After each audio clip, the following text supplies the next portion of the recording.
I was under the radar the whole time. It was always not what I expected. And so that was the what I dealt with going through. I mean, even when I got to the big leagues, I mean, how many times I was called the ball boy was unbelievable. It's kind of been one of those things that, God had that path for me and figured it out that this is where I needed to be. And, there were some bumps in the road through that, but, I wouldn't be in the Hall of Fame if I wouldn't have taken that road. When Billy first came to the big leagues, the Astros had hoped he would be a starting pitcher. But then there are those guys who are just so effective as closers. And Billy was actually the most dominant closer in baseball history if you go by the statistics. Because Billy was a 5'10" guy, but very strong lower body.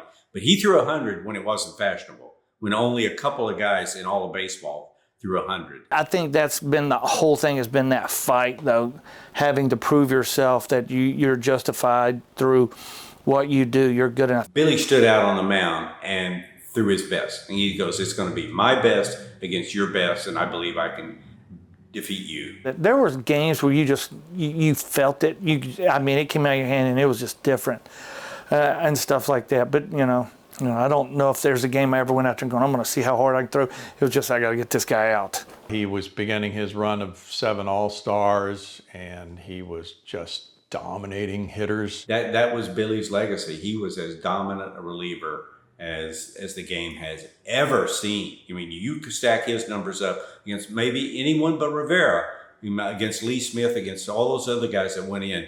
Billy stands up to all of them. The closer bears the responsibility for those final 3 outs, and once he started dealing, this guy was just blowing people away.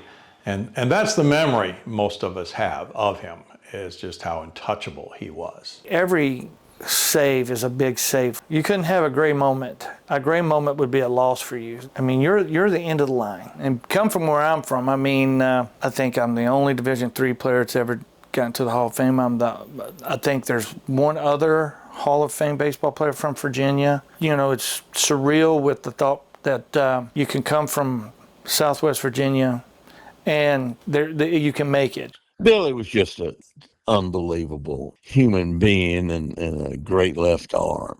From the time he got to Ferrum to when he finished his big league career, he kept getting better and better every day. And being in the Hall of Fame for a 5'8", 5'9" left-hander from Tannersville, Virginia is pretty amazing story. You can't put into words because there's not an expectation for that. I don't think, that's a dream. I mean, it's a fantasy. That's, every kid's, cherry on the top. That's the good parts of where this is now. This is the last laugh. I'm getting the last laugh.